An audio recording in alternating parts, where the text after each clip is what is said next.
महर्षि वाल्मीकि जी थे, जिसमें सीता जी को निकाल दिया था घर से भगवान श्री रामचंद्र जी ने। वो गर्भवती थी। महर्षि वाल्मीकि जी के आश्रम में जाकर उन्होंने शरण ली, वहां रहने लगी, पुत्र को जन्म दिया। उसके बाद एक दिन जब वो उसका नाम लव रख दिया, जब लव 8-9 महीने का हो गया, वो 1 वर्ष का हो गया, सीता जी कपड़े धोने के लिए दरिया पर जाया करती थी प्रतिदिन, और बच्चे को पालने में सुला जाया करती थी।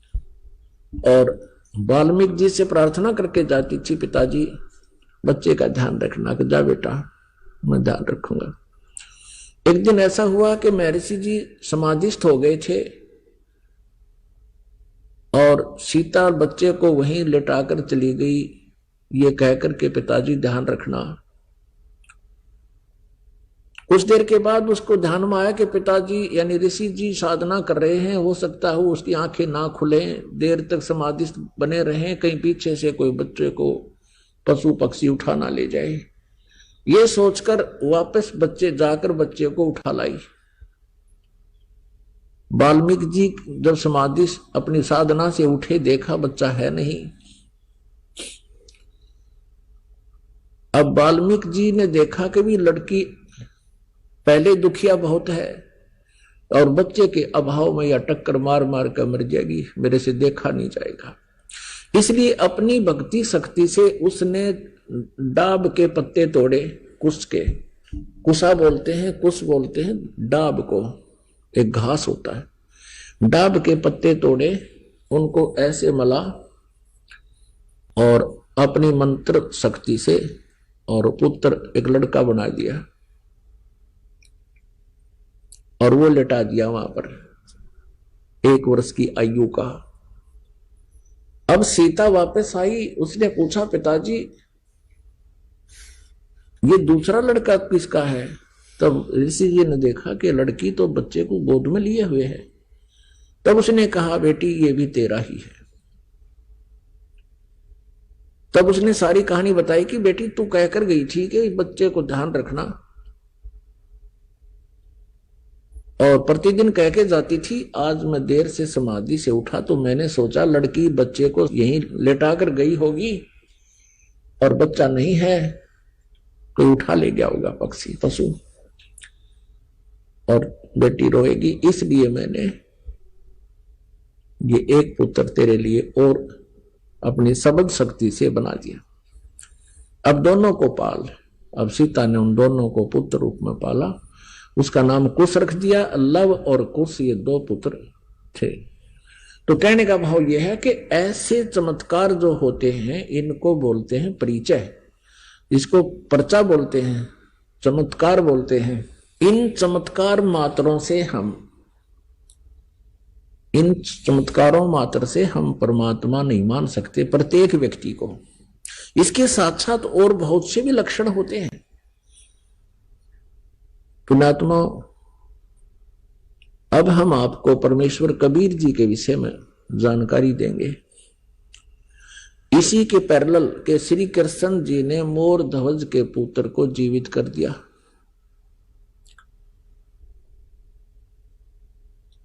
ताम्रध्वज को, लेकिन अभिमन्यु को जीवित नहीं कर सके।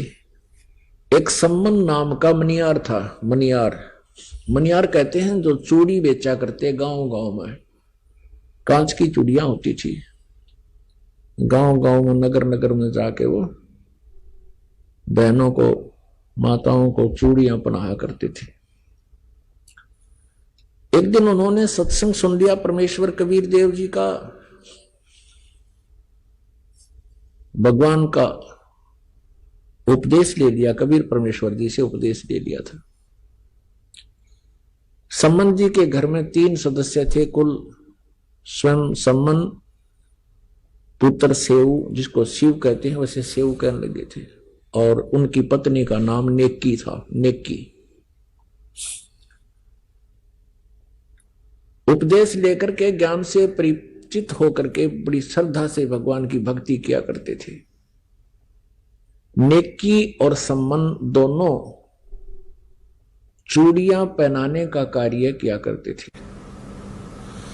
और परमात्मा कबीर परमेश्वर जी ने बहुत सी ऐसी लीलाएं चमत्कार कर रखे थे।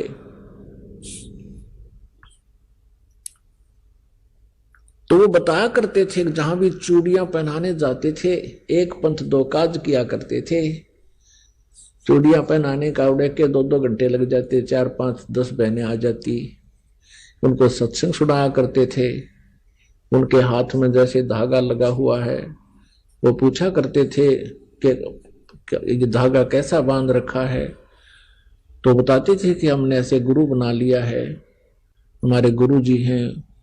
तो पुण्यात्माएं होती थी, परमात्मा की चर्चा सुनाना शुरू कर देते थे। सम्मान और नेकी अपने अपने स्थानों पर जहां जहां वो सेवा करने जाते थे, चूड़ियों बेचने की, पहनाने की। वो कहा करते थे कि हमारे भगवान कबीर साहिब हैं, वो पूर्ण परमात्मा हैं, स्वयं सर्व सृष्टि रचनहार स्वयं ही आए हुए हैं पृथ्वी पर है। और बताया करते थे कि उन्होंने सिकंदर लोधी राजा की, दिल्ली के बादशाह के जलन के रोग को ठीक कर दिया, किसी से भी नहीं हुआ था। एक गाय मार दी थी तलवार से सिकंदर लोधी ने कि मेरे सामने जीवित करके दिखा दे, जब जानो तू अल्लाह की जात है। तो हमारे कबीर परमेश्वर जी ने वो मरी हुई गाय उन सब हजारों व्यक्तियों के, दर्शकों के सामने जीवित कर दी थी। बच्चा और गर्भ में था, दोनों मां पुत्रों का 4 हिस्से हो गए थे। परमात्मा ने 2 थपकी, एक थपकी लगाई थी आशीर्वाद भरी, और दोनों जीवित हो गए थे। और दूध की बाल्टी भर दी, गाय और बच्चे को जीवित करके। महर्षि रामानंद जी परम पूज्य परमेश्वर कबीर जी के मुंह बोले वैसे औपचारिक गुरु थे। सिकंदर लोधी ने उनकी गर्दन काट दी थी रामानंद जी की, और उनका प्रारब्ध परमात्मा कबीर जी ने बताया था कि ये प्रारब्ध ऐसा ही है। रामानंद जी की मृत्यु सिकंदर लोधी से ही होनी थी। उसके बाद परमात्मा ने रामानंद जी को जीवित कर दिया और आगे अपनी कृपा से उसका आयु बख्श दी।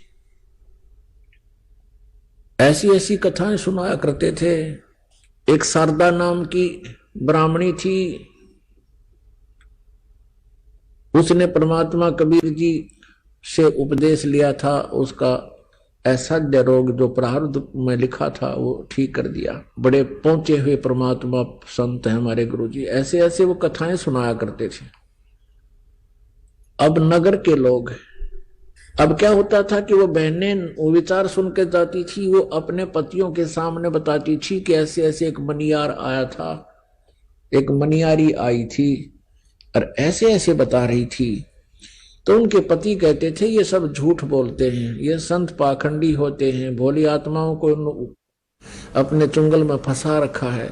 यदि इनके गुरु ऐसे पहुंचे हुए हैं तो इनको धनी क्यों ना बना देते। ये इनके पास ना ढंग से कोई मकान है, ना इनके पास ढंग से कपड़े हैं, हैंड टू माउथ ये जी रहे हैं, इनको क्यों नहीं धनी बना देते।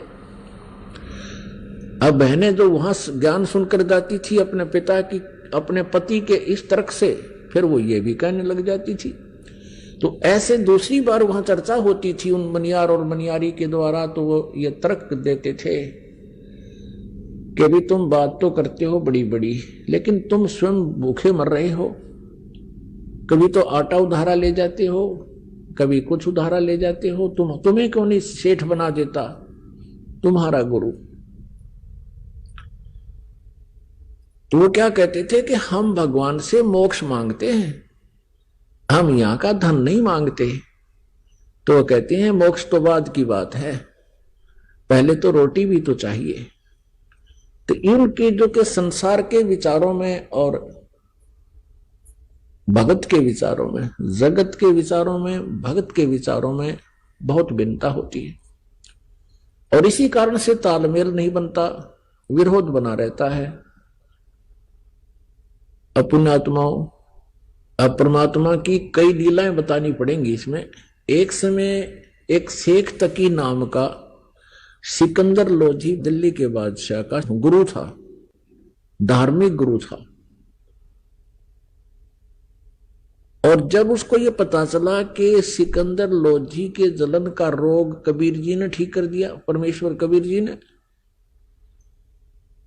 और सिकंदर लोधी ने बताया कि मैंने अपने हाथों से अपनी तलवार से स्वामी रामानंद जी को मार दिया था, कत्ल कर दिया था, उसका धड़ से अलग कर दी थी उनकी जो है गर्दन, और कबीर जी ने जीवित कर दिया। इस चीज को देख करके शेख तकी के मन में बहुत ईर्षा होगी कबीर जी के प्रति, कि ये इतना प्रभाव जमा बैठा है राजा के दिल में, अब मेरी दाल गलेगी नहीं।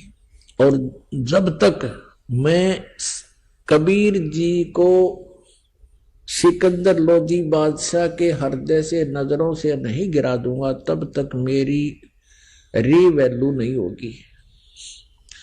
इस सोच से, इस दृष्टिकोण से उसने कबीर जी को नीचा दिखाने के लिए, एक दिन राजा काशी से आ रहा था सिकंदर लोधी, साथ में कबीर जी भी थे और शेख तकी भी थी। बनारस से दिल्ली लौटते समय एक दरिया के किनारे रात्रि में पड़ाव कर लिया था। अब शेख तकी ने कहा था, शेख तकी ने कहा कि राजन, मैं इसको तब मानूंगा कबीर को कोई शक्ति युक्त है, मेरे सामने कोई मुर्दा जीवित करके दिखा दे। ये तो जादूगर है। सिकंदर आपने उनकी गर्दन काट दी, इसने तुरंत जीवित कर दी होगी। जब जानू किसी मुर्दे को जीवित करके दिखाए तब मानू मैं इसको, अन्यथा मैं सब मुसलमानों को कह दूंगा कि सिकंदर लोधी हिंदू बन गया है, इसने हिंदू गुरु बना लिया। इस बात का सिकंदर लोधी को पता था कि मुसलमान भोली श्रद्धालु मुसलमान जितने भी हैं वो शेख तकी के प्रत्येक आज्ञा का पालन करते हैं। इसने एक बार ये आग लगा दी तो तेरा राज्य नहीं रहेगा। चिंतित हुआ सिकंदर लोधी, तब परमेश्वर कबीर जी ने कारण पूछा तो कारण बताया कि ये शेख तकी ऐसे ऐसे कह रहा है भगवान, और ये सचमुच वहां दिल्ली में जाकर आग लगा देगा, सब मुसलमानों को मेरे विरोधी कर देगा, मेरे राज्य को खतरा हो जाएगा, मैं इसलिए चिंतित हूं। ये कहता है कि एक मुर्दा कोई जीवित करे कबीर तब मैं मानू।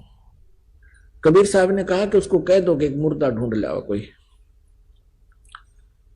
अब कहने का भाव यह है पुण्यात्माओं के मालिक की रजा, क्योंकि वो अपने भक्त को टेंशन युक्त नहीं रहने देते कबीर परमेश्वर। सिकंदर लोधी को अत्यंत टेंशन होगी थी कि ये तो बात बिगड़गी, यो नहीं माना किसी तरह भी। बहुत कुछ समझाया था कि पीर जी देखो मेरे क्या हालत थी, मैं कितना दुखी था, जलन का रोग मुझे लगा हुआ था और मैं स्वस्थ हो गया। आप जी ने सब जंतर मंत्र कर लिए थे, सब वैद्यों को आपने बुला लिया था, मैं फिर भी स्वस्थ नहीं हुआ था। कबीर जी के आशीर्वाद मात्र से मैं स्वस्थ हो गया। अब मैं इसको कैसे हृदय से उतार दूं।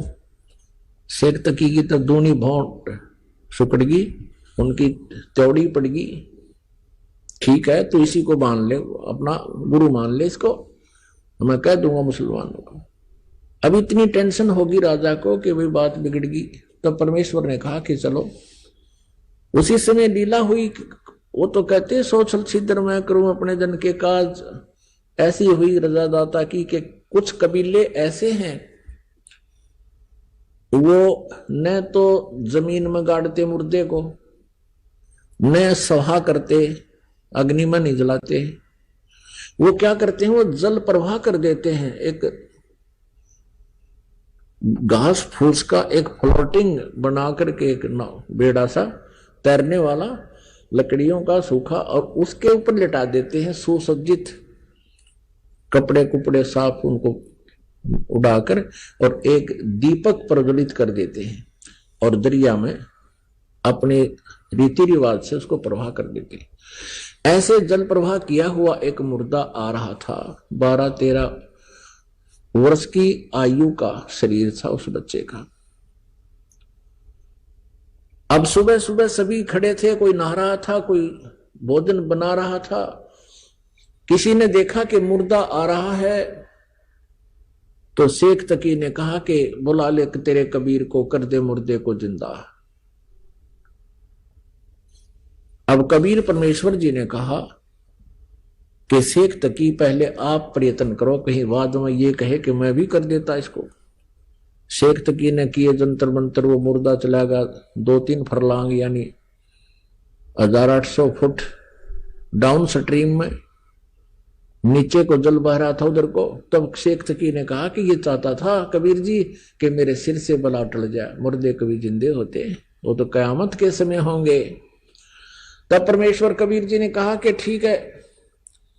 ऐसे इशारा किया था मालिक ने उस मुर्दे को जो जा रहा था, नु बह करके उसको ऐसे कर दिया, वो वापस चल पड़ा जैसे इंजन वाली नौका वापस चल पड़ती है दरिया के फ्लो के विपरीत, बहाव के विपरीत। ऐसे अप स्ट्रीम को और आ गया और वहां आकर के रुक गया जहां कबीर परमेश्वर विराजमान थे, खड़े थे, आए है उपस्थित थे।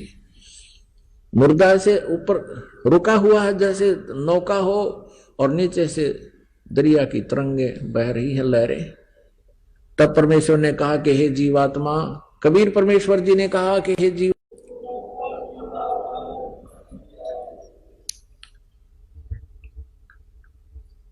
अब सभी ने उपस्थित व्यक्तियों ने कहा, क्योंकि सैकड़ों की संख्या में, हजारों की संख्या में अंगरक्षक सैनिक थे और राजा वीर सारे थे। तब उन्होंने कहा कि हे कबीर जी, आपने तो कमाल कर दिया, लड़के का नाम कमाल रख दिया। और 12-13 वर्ष की आयु का पुत्र था, लड़का था किसी का, वो अपने पुत्र के रूप में परमेश्वर ने पाला पोसा।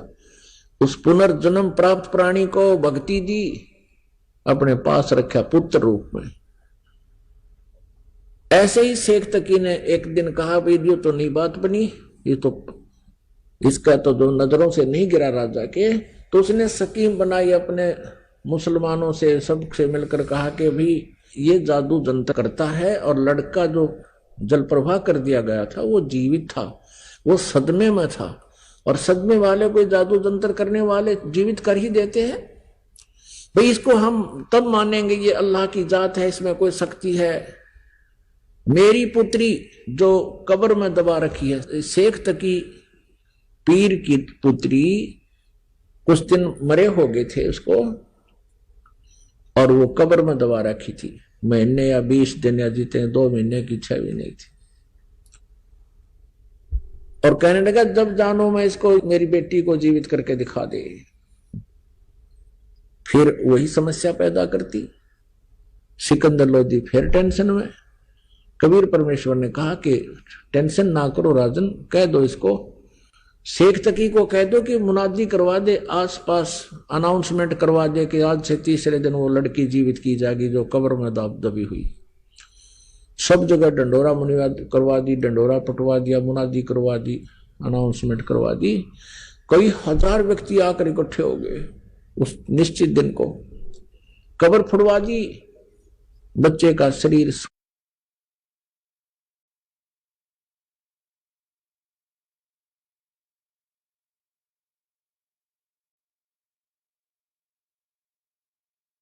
सूखा पड़ा था। अब परमात्मा ने कहा कि शेख तकी तो भी कर ले ट्राई कर दे, फिर बाद में न्यू कहा मैं जीवित कर दूं। तो उपस्थित व्यक्तियों ने कहा कि भगवान अगर ये कुछ करने योग्य होता अपनी बेटी ने कौन मरने देता, इसके पास कुछ नहीं है, आप दया करो।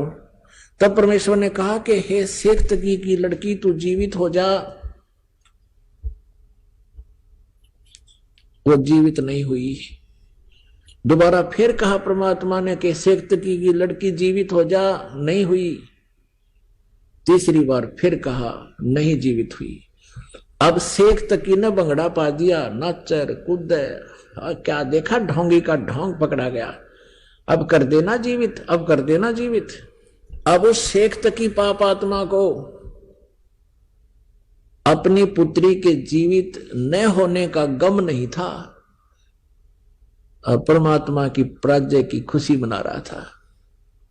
कहते हैं राज तजना सहज है, सहज तरिया का ने, और ये मान बढ़ाई ईर्षा दुर्लभ तजनाई, और ये तजे बिना भगवान नहीं मिल सकता।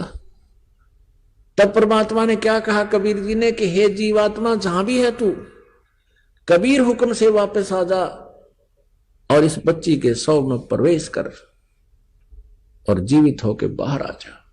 इतना कहते ही उस शरीर में हलचल हुआ, ऐसे कंप कपी, और एकदम वह बेटी खड़ी हुई। 12-13 वर्ष की उम्र की आयु थी उस समय उसकी लड़की की भी, और बाहर आकर दंडवत प्रणाम किया कबीर परमेश्वर को। सबने कहा कमाल कर दिया भगवान, कमाल कर दिया। कोई 1000 व्यक्ति इकट्ठे थे, देख रहे थे इस दृश्य को। कमाल कर दिया, कमाल कर दिया। लड़की का नाम कमाली रख दिया, अपनी बेटी के रूप में अपने पास रखा। अब कबीर परमेश्वर जी ने कहा कि जा बेटी अपने पिता शेख तकी के साथ। तब लड़की ने 1.5 घंटा तक प्रवचन किए कि मेरा और शेख तकी जी का जितना संबंध था पुत्री और पिता का, वो समाप्त हो चुका था। मेरी आयु मनुष्य की शेष नहीं थी अब। उस लड़की ने कहा कि हे श्रोताओ, ये पूर्ण परमात्मा है, ये कबीर अल्लाह है, ये अल्लाहु अकबर है, ये स्वयं उतरे हैं। अपने पिछले जन्म की कई कहानी सुनाई कि पहले जन्म में मैं एक राबिया नाम की लड़की थी, ये परमात्मा मुझे वहां भी मिले थे। 4 वर्ष मैंने इनकी भक्ति की थी, फिर वह साधना त्याग दी थी, लोक लाज में आ गई थी। उसके कारण मुझे फिर एक और मनुष्य जीवन मिला बंसुरी का, और 30 मैंने भी गलती की थी लोगों। अब मैं बोलूंगी नहीं इस भगवान को, इन्होंने मेरी दिव्य दृष्टि खोल दी है और मुझे पिछला ज्ञान हो गया है। उसके बाद वो लड़की ने धिक्कार दिया शेख तकी को कि तू मनुष्य नहीं शैतान है, भगवान आए हैं तो ईर्षा कर रहा है। वो कहता है इसने मेरी लड़की को बहका लिया, जद्दू जंत्र कर दिया, इसमें कोई प्रेत छोड़ दिया, इसकी ओर ही बोल रही है। माना नहीं वो नालायक। लेकिन अन्य हजारों, कोई हजारों की संख्या में उपस्थित व्यक्तियों ने परमात्मा की जय जयकार की और नाम लिया, उपदेश लिया और शिष्य बन गए। अपनात्मा परमात्मा की परिभाषा को समझने के लिए बहुत से प्रमाण आपको देने पड़ेंगे, और तभी हम भगवान को पहचान सकेंगे। जब तक हम भगवान को नहीं पहचानेंगे, परमेश्वर को, हम अपना कल्याण नहीं करवा पाएंगे, क्योंकि हमें कोई ना कोई भ्रमित कर ही देता है। काल का दूत कोई ना कोई ऐसी स्टोरी सुना देगा जिससे आपको विचलित कर देगा, लेकिन इन प्रमाणों से आप विचलित नहीं हो सकते। और अधिक जानकारी वसंत रामपाल जी महाराज जी से निःशुल्क नाम दीक्षा प्राप्त करने के लिए संपर्क करें। हमारे संपर्क सूत्र है 8222880541 8222880542। आप नीचे स्क्रीन पर दिए गए हमारे अन्य नंबरों पर भी संपर्क कर सकते हैं। विजिट करें हमारी वेबसाइट पर। हमारी वेबसाइट है www.jagatgururampalji.org।